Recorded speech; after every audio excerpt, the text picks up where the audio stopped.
What, to your mind, is the most important impediment when you're talking about women and financial decision making? Thank you, Mitali, for having me here on this conversation and asking this question to me.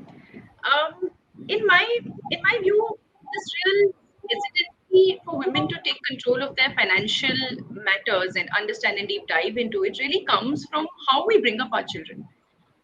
Look at what we teach our children when we're growing up. We're all, even till date, very, very conscious of sending our kids, both girls and boys, to dance classes and swimming classes and I don't know, get them to build up a lot of different kinds of skills in life. Very seldom do we think about the fact that they do need some practical understanding around financial matters. In fact, in most Indian households, finances or money matters are not even discussed in front of children.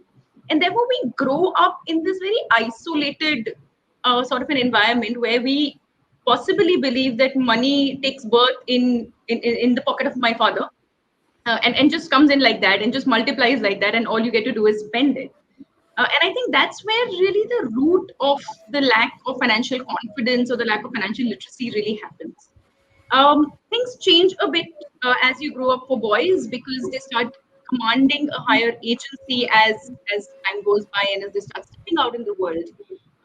Typically, the delegation of responsibility in households is also very, very linear in nature, right? The outside world, the financial matters are really delegated to the men of the household and the women of the household. You also grow up seeing your parents like that. You grow up seeing your mother take decisions around what vegetables will come, but you grow up seeing your father take decisions around where will you invest.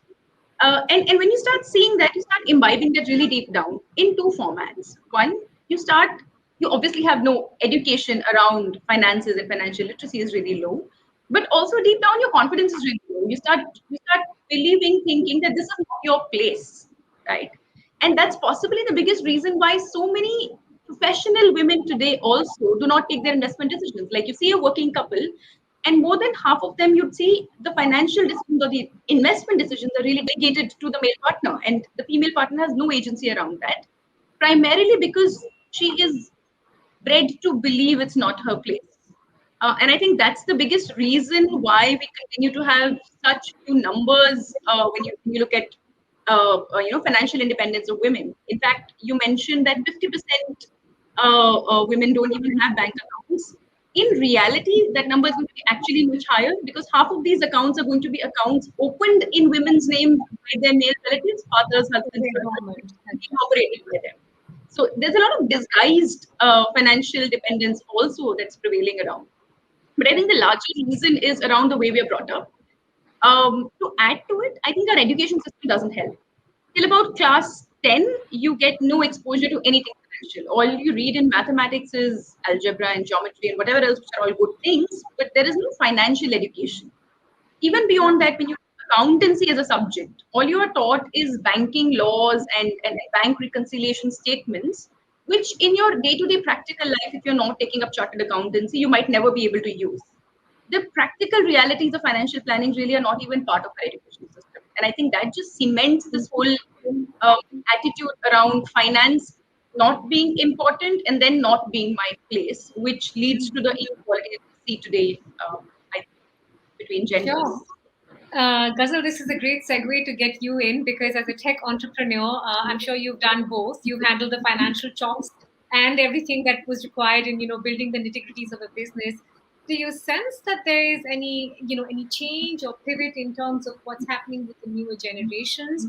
And if the answer is yes, I have a follow-up question to that, which is how are we helping the generations before us? How are we helping our mothers and our aunts who are probably at very crucial junctures in terms of making financial decisions for themselves, something they haven't been allowed to do yet?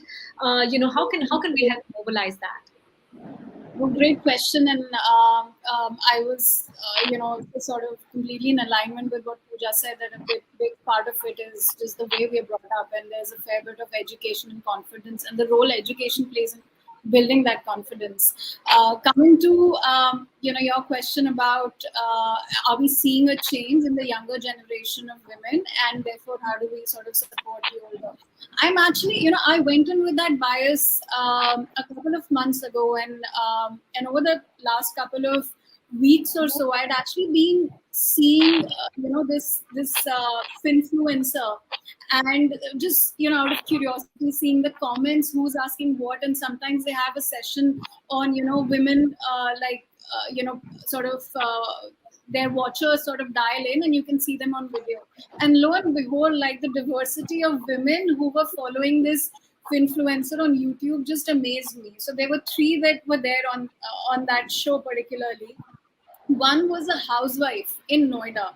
Her daughter's in 12th, and she said, I had time during pandemic and I started investing. She does stock trading and has no background in sort of finance. She just was watching TV, following this influencer, and sort of starting from there. And she had questions around which stock do I pick, and I invested. The other was this just graduated this year from Bhubaneswar.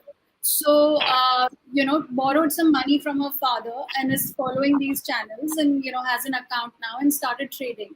And the third person on that was somebody who was 55 to 60 years age, and again trading. And she, of course, came from a finance background, was a CA, left her job and was doing this. And I was, my own biases sort of were questioned in that I thought, oh, it's the younger generation that's getting access and getting proactive about it. I think, what the internet does, and in this case has done, is democratized access to information and influencers and knowledge around you, right? So I think it again comes back to, irrespective of what age you're in, the confidence, the ability to take control and to know your money, right? And that is a function of your education that can give confidence, or the people around you. I mean, it could be, a daughter sort of, making her mom feel confident that she can and she should take care of the money. So to your question, how do we help, particularly in that age group, women who may not be that confident? I think be the change.